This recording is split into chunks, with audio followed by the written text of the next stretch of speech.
Allô? Oui, bonjour, cher mère, comment allez-vous? Oui, bonjour, cher Ah, fils. ok, Bonjour à toute la classe. merci beaucoup. Comment allez-vous? Comment Je va tout le monde? je vais très J'espère bien. très bien. Je vais très bien, vous-même? Moi aussi, ça va. Par la grâce de Dieu, on est là ce samedi, un beau samedi. On ne Dieu va pas merci. s'en plaindre. Mhm. Vous avez un Et appareil qui est voilà. allumé derrière ou qui parle? Très bien. Ok. S'il te plaît, tu vas arrêter. Ça va maintenant, c'est mieux? Oui, oui, c'est bon, c'est bon. Et vous avez... Désolée pour ça. Non, pas de problème. Vous avez la parole. Mhm. Oui, oui. Merci de me donner la parole. Je voudrais ajouter un peu à ce que au texte de Massiata Blanc, Mhm. son intervention sur l'idiot de DJ. Mhm. Effectivement, Hervé DJ et l'idiot, c'est de lui qu'il s'agit aujourd'hui. Je dis, qu'est-ce que tu es un pauvre être, Hervé DJ, inutile à ta propre personne, tellement inutile que tu es encore aujourd'hui en train de converger au Mali chez un désespéré et supposé dirigeant. Et celui-là, c'est qui? Asmi Goïta, qui, on ne sait qui il dirige ou quoi il dirige d'ailleurs. Et pourquoi tout ça, Hervé? Pour l'argent, mon Dieu. En ce moment même, Asmi, je pense, Asmi est tellement perdu et Cher mère, et si on désespéré. l'appelait Hasbin Goïta? Répétez, s'il vous J'ai plaît. dit, et si on l'appelait Hasbin Goïta? Asbin Goïta. Mhm. Le parvenu. Donc, voilà, Asbin Goïta, effectivement, qui on ne sait qui il dirige ou quoi il dirige d'ailleurs. Euh, et lui, Hervé JJ, il converge vers ça. Pourquoi? Pour l'argent. En ce moment même, Asbin Goïta est tellement perdu et désespéré, éclaireur, qu'il prend tout ce qui vient à lui, tout ce qui s'offre à lui. Bon, c'est là où on voit des idiots comme Hervé JJ converger effectivement. Mais est-ce que c'est pas la Donc, saison des idiots pour profiter du nul du village? mais oui, vous le Justement. dites tellement bien que voilà, ça c'est trop clair, c'est trop propre, quoi. Il y a pas meilleure définition pour ça. Vraiment. Merci, éclaireur. Mhm. Donc, JJ et toi, pauvre type, pauvre être maléfique, errant, qui a soutenu Charles Blé Goudé et son mouvement de l'article 125. Vous qui avez tué ou fait brûler des êtres humains vifs dans cette même Côte d'Ivoire, JJ, tu n'as pas fini avec ta malédiction visiblement. Tu n'as pas fini avec la malédiction. Tu sais, ça ne nous déplaît pas du tout que tu ailles piailler pour Asbin Goïta parce que c'est ça toute ton utilité sur Terre de toute façon. Existence pitoyable. Toi, Didier, il n'y a que ça que tu es. Et c'est aussi comme ça que vous finirez de toute façon moche et ce sera mérité, toi et ta famille de malfaiteurs. Cela va se faire par la grâce de Dieu. Ça, c'est notre prière, on va dire ça comme ça, pour vous.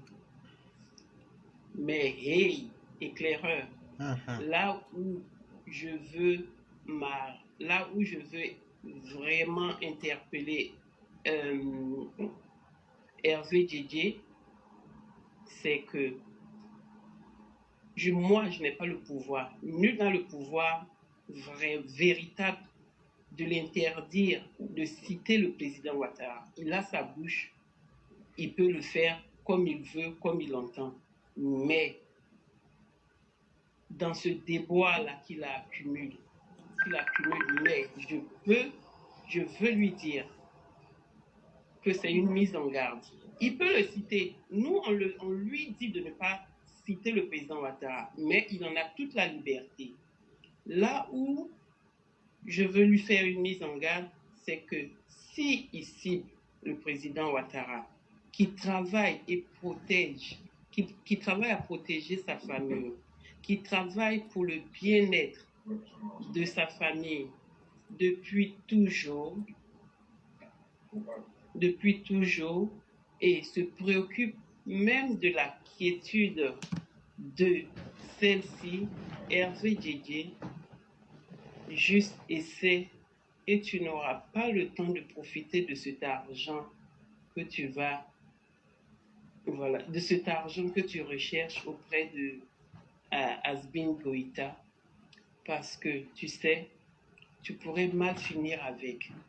Et nous, on aura eu un imbécile de moins sur Terre. Je suppose que tu as des enfants. Je suppose que tu souhaites que ces enfants fassent pire que toi. Quand toi, tu ne sais que t'en prendre au bien et défendre le mal. C'est ce que tu es, Hervé. En plus de Laurent Gbagbo, Simone Gbagbo, Charles Blé Goudé, aujourd'hui, de toute évidence, tu es en train d'ajouter à ta famille de malfaiteurs, Asmin Goïta, que le mal que vous avez fait et que vous continuez de faire vous hante sans épargner vos familles. C'est ça ma prière aussi pour vous. C'est ça ma prière pour toi, Hervé Djedje. C'est ça ma prière pour toi et cette famille-là de malfaiteurs que vous êtes. Éclaireur, je pense que je peux déjà m'arrêter là pour aujourd'hui. Pour ce qui est de Hervé Djedje, c'est une parenthèse. On va la rouvrir et puis revenir encore sur lui pour que tout soit vraiment nettoyé. Toutes ces ordures, tous ces déchets encombrants doivent quand même disparaître. Le travail va être sûrement pénible, enfin long, c'est de longue haleine, mais c'est nécessaire. Donc, voilà, je voudrais m'arrêter sur ce sujet de Hervé Djedje et juste vous demander, repartir sur les 7 milliards de Henri Konan Bédié. Est-ce vrai que Henri Konan Bédié fait arrêter un journaliste qui fait la lumière sur une affaire? Si oui, que font les journalistes que font les journalistes de leur solidarité à l'endroit de leurs confrères?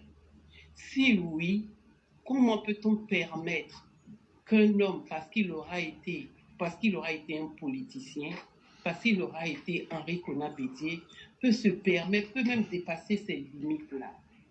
Éclaireur, c'est pénible, c'est inacceptable et ça laisse beaucoup à désirer. Je vais vous laisser sur ce et puis je dis bonne émission à tous. Merci beaucoup, chère mère, pour tout ce que vous avez dit. Relativement à la deuxième question, voyez-vous, lorsque vous faites un métier, le métier finit par être votre référent. Ça veut dire, on prend le métier pour se référer à vous. Si vous le faites mal, on dira que vous êtes mauvais dans ce que vous faites. Aujourd'hui, regardez la Côte d'Ivoire et regardez comment les journalistes eux-mêmes ont dévalorisé leur métier. Voilà où commence le problème. Mais si vous-même, vous avez dévalorisé vos métiers en étant à la solde des politiciens, le jour que les politiciens vont vous créer des problèmes, est-ce que vous pouvez vous défendre? Voilà le piège dans lequel ils se sont mis. Et donc, nous attendons de voir comment ils vont s'en sortir avec. Et jusqu'à quand les journalistes ivoiriens vont prendre conscience qu'il faut plutôt faire de l'investigation, il faut plutôt faire de l'analyse, il faut plutôt faire des productions qui peuvent aller dans un sens de la construction d'une société. C'est sur ce terrain-là que nous les attendons. Et c'est pourquoi vous voyez tellement leur métier est dévalorisé. Aujourd'hui, eux-mêmes, selon eux-mêmes, 83% de leur revenu a baissé.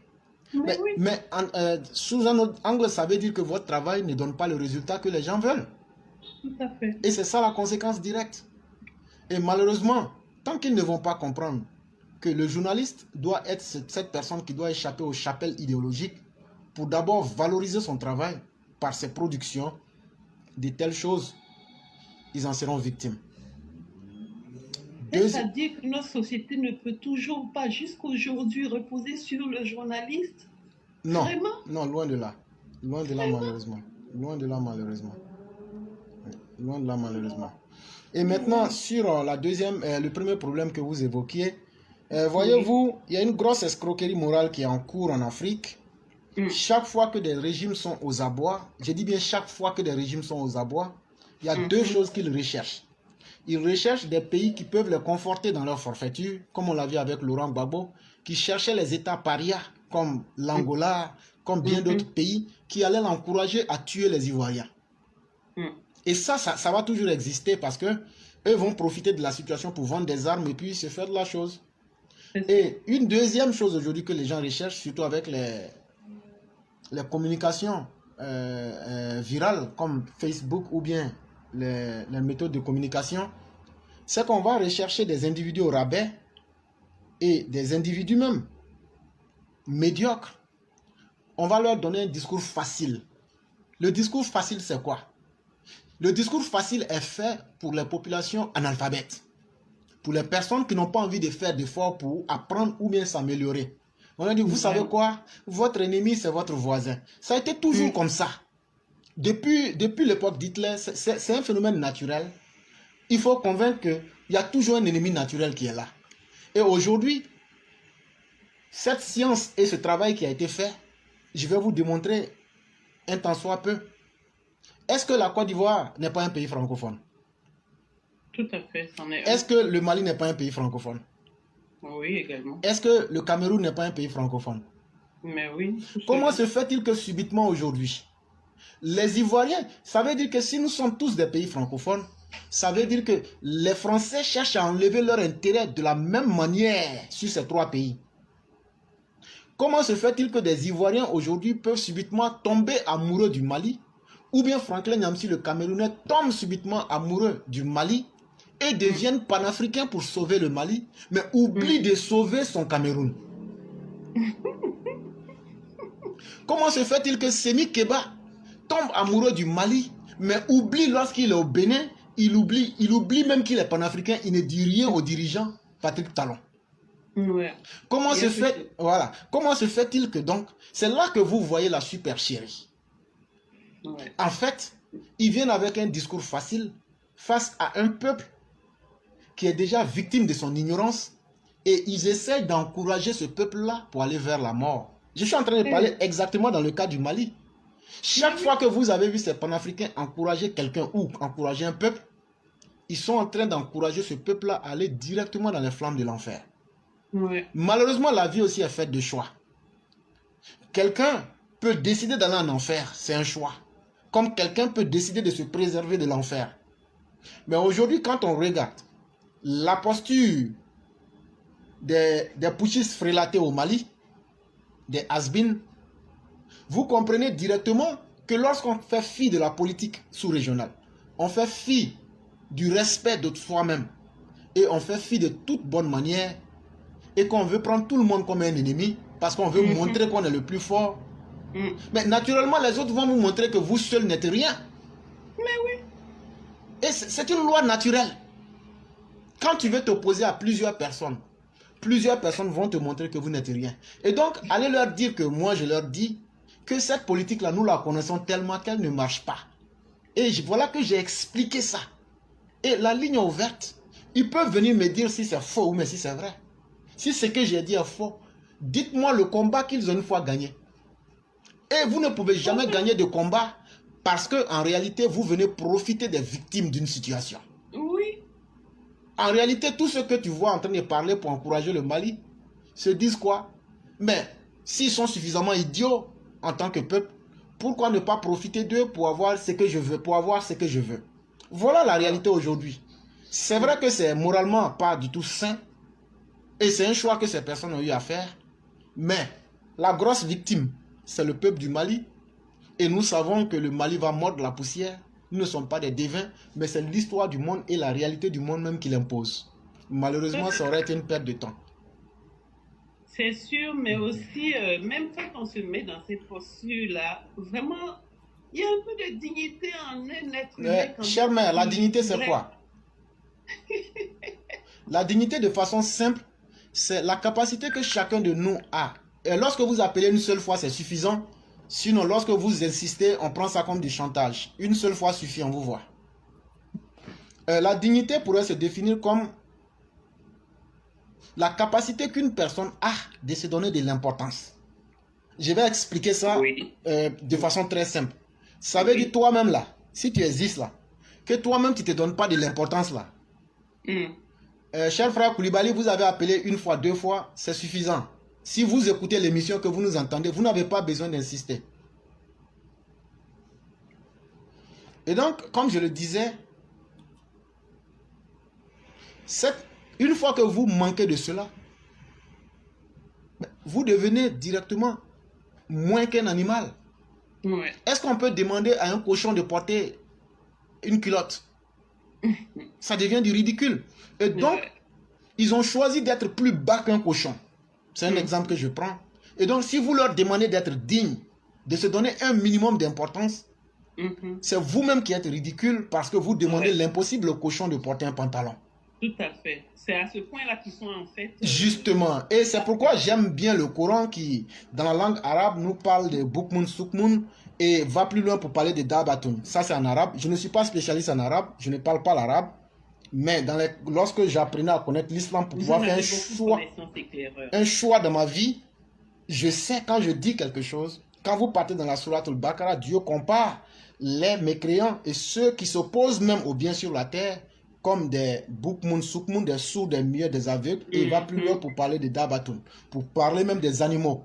Mais en réalité, c'est l'illustration parfaite. Voilà. Parce que lorsqu'un être humain tombe bas, c'est ça qui est le danger avec l'être humain. Une fois qu'on rate notre mission d'être un être humain, d'être le représentant de Dieu sur terre, comme Dieu même l'a dit, le calife de Dieu, le représentant de Dieu sur terre, quand il a dit à Adam, lorsqu'on rate cette possibilité en nous-mêmes, l'animal est mieux que nous parce que l'animal a un sens. Oui. L'animal existe. On sait tout naturellement que le buffle existe pour être la proie des humains. C'est un exemple que je prends. Ou même pour être la proie de quelque chose qui est son prédateur. Mais est-ce qu'un être humain existe pour qu'il soit mangé? Et donc, un être humain, ton corps physique, si tu ne l'utilises pas en harmonie avec les valeurs qui peuvent lui donner de la valeur, c'est ça. Tu es pire qu'un animal et tu es moins qu'un animal parce que même ton corps, on ne peut pas manger. C'est vrai. Alors qu'un mouton, même quand il est mort, on peut manger. C'est vrai. Et donc, eux, ils sont à cet état de moins animal. Et c'est pourquoi ils deviennent donc ce que le Coran a appelé, dans la même sourate al-Baqarah, Dieu a dit, je chargerai l'enfer de pierre. Ça veut dire des gens qui se sont fermés à toute possibilité d'avancer et de compréhension. Leur cœur est devenu dur comme de la pierre, leur esprit est figé comme une pierre et ils se sont eux-mêmes empêchés de donner à eux-mêmes toute capacité de pouvoir évoluer. Parce que la pierre, vous savez, dans la nature, il y a ce qui est existant mais qui ne peut pas bouger. Par exemple, une pierre, vous savez, il y a le naturel vivant et il y a plusieurs formes d'existence. Mais lorsque vous lancez une pierre, elle ne tombera là, elle va tomber dans un endroit et elle ne bougera pas. Mais si vous mettez un ver de terre, il a besoin de se nourrir, il va se déplacer même si c'est lent. Et donc, dans l'existence, il y a des choses qui ont une vie végétative, qui végètent. Et quand vous devenez comme ça, et que vous êtes un être humain, vous avez tout perdu. Et c'est à ça qu'on a affaire. Et malheureusement, il faut ces genres de personnes dans le monde. Et c'est à ça que ressemble, c'est la description des JJ. Voilà, justement. Justement. Et c'est des gens pour qui rien ne peut être fait dans le sens du bien. Oui, malheureusement. Effectivement. Mais bon, nous, on est là. Nous sommes là pour quand même éclairer ceux qui veulent se libérer eux-mêmes d'abord. Parce que tout ce qu'on explique, si les gens ont bien compris ça, ils peuvent accepter de les suivre comme de ne pas les suivre. Telle n'est pas notre responsabilité, mais au moins, les gens comprendront tout le mécanisme de manipulation qui est en cours. C'est ça notre rôle et c'est ce que nous essayons de faire. Ouais. Merci beaucoup, Éclair. Je vous en prie. Merci pour ce grand développement. Merci beaucoup, et bonne émission à tous. Et voilà, on est à l'antenne. Effectivement. Merci beaucoup. Quand monsieur Berthe va passer, vous lui direz grand bonsoir pour moi. Merci beaucoup, chère mère. Le texte s'intitule Hervé Didier l'idiot. Vous allez m'excuser, mais on n'en peut plus. Il faut que cela cesse. Ce commerce honteux. Que racontes-tu sur les réseaux sociaux, minable individu? N'est-ce pas toi, l'ex de feu Maïliba, que tu as vilipendé et qui est morte dans le désespoir? La pauvre a même envoyé ton caleçon rouge chez un féticheur dans l'espoir de te reconquérir. Il faut être Maïliba pour s'attacher à un homme funeste tel que toi. N'est-ce pas toi aussi, l'ancien milicien du régime sanguinaire de Laurent Gbagbo? Tu es un individu ignoble, Hervé Didier. Tu es comparable à la punaise de lit, une espèce qui se nourrit du sang des autres. Tu n'as su te nourrir que de la charogne pourrie qu'a laissé le vaillant lion. Tu rôdes alentour à la recherche de ta pitance. Maïliba nous l'avait dit de son vivant, que le matin, le café n'était pas suffisant pour toi et qu'il te fallait du riz couché et en grande quantité. Idiot! Dis-moi, quelle femelle t'abrite ces temps-ci, puisque nous savons tous que la plupart d'entre vous est sans domicile fixe. Efféminé, tu finiras sûrement par virer ta cutie. Un de ces quatre. Je me demande si tu ne l'as pas déjà fait. En Côte d'Ivoire, tu as tué, tu as brisé, tu as saccagé, et en bon lâche, tu as pris la fuite en emportant un ridicule gilet pare-balles que tu abors fièrement pour impressionner la basse-cour. Si le ridicule pouvait tuer, tu serais déjà 6 pieds sous terre. L'indélicat, au cours de son dernier live, est allé jusqu'à quémander des étoiles. Mendiant que tu es. Certains cyberactivistes peuvent se le permettre, mais pas toi, Didier. Que fais-tu d'extraordinaire? Rien de structuré pour mériter les sous des pauvres Maliens gagnés par l'émotion, les poussant à faire feu de tout bois. Didier, général 1714 étoiles. Les Maliens ignorants et analphabètes voient en toi aujourd'hui leur ancien assassin, leur porte-parole d'aujourd'hui. Ces Maliens perdus et incapables de discerner auraient-ils oublié la liste macabre de leurs frères et de leurs sœurs victimes de la tuerie totalitaire de Gbagbo Laurent? Mais bon, ne dit-on pas que les oiseaux de même plumage volent ensemble? Quand un idiot rencontre une andouille, cela devient la foire au slip. Ainsi donc, d'après toi, les attaques djihadistes perpétrées au Mali sont du fait de son Excellence le docteur Alassane Ouattara. As-tu besoin de mentir pour avoir les faveurs de la junte militaire et sa clique au pouvoir? De bourreau, lors des heures chaudes imposées par ton Gbagbo l'incapable, te voilà porte-parole d'un peuple déboussolé, dépassé, pris entre l'étau du civil et du militaire. Toi et tous les autres de ton espèce n'avaient trouvé autre chose que l'appât du gain. Didier, général 1714 étoiles, Soulé de Paris, Franklin Nyamsi, vous tous, vous servez de l'immense notoriété de notre président Ado pour bien gagner de l'argent. Rien que son nom vous permet de vous nourrir. Sacré Alassane Ouattara. Alassane, tu es vraiment un don du ciel. Chers bandits, piteux délinquants que vous êtes, vous pouvez continuer de vous égosiller dans vos voitures ou ailleurs, mais le président de la République demeure et ne vous calcule pas. Merci beaucoup, mon fils. Merci beaucoup, chère mère, pour ce brillant texte. Et vous pouvez dire à Djedje et à Soulé de Paris qu'on sait leur rôle dans le coup d'État d'hier. Nous savons très bien qu'ils étaient au courant de la manigance du coup qu'ils avaient voulu faire hier pour tuer Assimi Goïta. Et c'est pourquoi son mentor Franklin Nyamsi a fui Dardar pour quitter le Mali le jeudi soir. Mais la scène de comédie qu'ils veulent jouer sur la toile ne passe pas. Parce que nous serons là pour éclairer les esprits et pour dire aux gens qui fait quoi. Quand on est un ancien milicien, un indigne et un individu sans projet de vie qui ne vit que sur le dos des vieilles femmes à Paris, je pense qu'il est mieux qu'à un certain moment on la ferme. Quand dans une vie, on a existé pour être un déchet de l'existence, sans avoir été capable d'apporter quelque chose de positif à sa propre vie, encore moins à celle de son pays, on n'utilise pas des situations désespérées pour se faire le salaire de la honte. Et à ces individus-là, nous disons, nous serons là pour montrer la vérité à tous. Merci beaucoup, chère mère. Merci beaucoup, mon fils. Je vous en prie. Et bon week-end à tous les EPV. À vous pareillement. Merci beaucoup. Et restons soudés. Merci beaucoup, chère mère. Merci. Merci. Ok.